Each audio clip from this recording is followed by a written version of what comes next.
અમદાવાદમાં પેલેડિયમ મોલમાં તોડફોડ મુદ્દે નવો વળાંક આવ્યો છે। પેલેડિયમ મોલના કેસમાં ફરિયાદીનો જ નીકળ્યો ગુનાહિત ઇતિહાસ। ફરિયાદી વિજય ભરવાડ સામે પોલીસે ફરિયાદ નોંધી છે। તોડફોડ કેસના આરોપી પ્રિન્સ પાસે વિજય ભરવાડ ખંડણી માંગતો હતો। વિજય ભરવાડે આરોપી પ્રિન્સ પાસે 50 લાખ રૂપિયા માંગ્યા હતા। વિજય ભરવાડે પ્રિન્સની કાર રોકીને ધમકી આપી હતી। પ્રિન્સ અને તેના મિત્રો અગાઉથી જ હથિયાર સાથે આવ્યા હતા। સામસામે મારામારી અને ધમકી બાદ તોડફોડ થઈ હતી।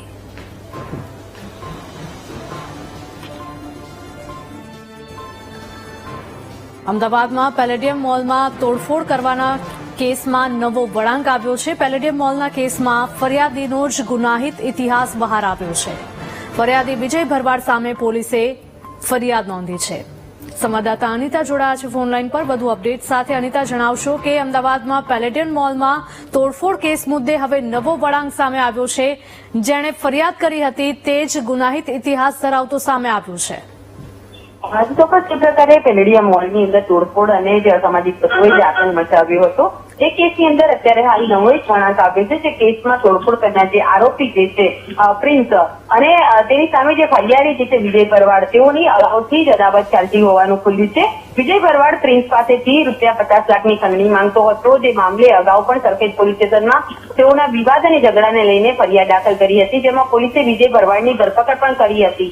પરંતુ તેમ છતાં જામીન પર છૂટ્યા બાદ બી વિજય ભરવાડ સતત પ્રિન્સને જે ધમકી આપતો હતો અને ₹50 લાખની માંગણી કરતો હતો।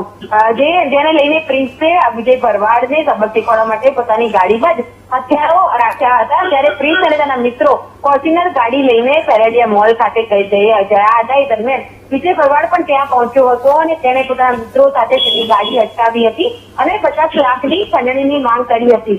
તેથી અગાઉથી જ હથિયારો સાથે આવેલા પ્રિન્સે વિજય ભરવાડ સાથે મારામારી શરૂ કરી હતી અને બંને પક્ષો વચ્ચે અંદર મારામારી શરૂ થઈ ગઈ હતી। આ મારામારી બાદ પ્રિન્સે અને તેના મિત્રોએ સમગ્ર વિસ્તારમાં તંગદિલીભર્યું વાતાવરણ ઉભું થાય તેવું કૃત્ય કરીને તોડફોડ કરી હતી। જે મામલે વિજય ભરવાડની અગાઉ પોલીસે ફરિયાદ લઈને પ્રિન્સ વિરુદ્ધ ગુનો દાખલ કર્યો હતો। પ્રિન્સ સહિત તેના અન્ય 8 મિત્રોની પોલીસે ધરપકડ કરી લીધી હતી। પરંતુ તપાસમાં વિજય ભરવાડનો ગુનાહિત ઇતિહાસ સામે આવતા અને તેની જે ખંડણીની જે તપાસમાં મુદ્દો સામે આવતા પોલીસે વિજય ભરવાડ વિરુદ્ધ પણ એક વધુ ગુનો દાખલ કરીને આ કેસમાં નવો વળાંક અત્યારે લાવ્યા છે અને હાલ પોલીસ દ્વારા વિજય ભરવાડની ધરપકડને લઈને કાર્યવાહી હાથ ધરવામાં આવી છે। જી અનિતા, આભાર।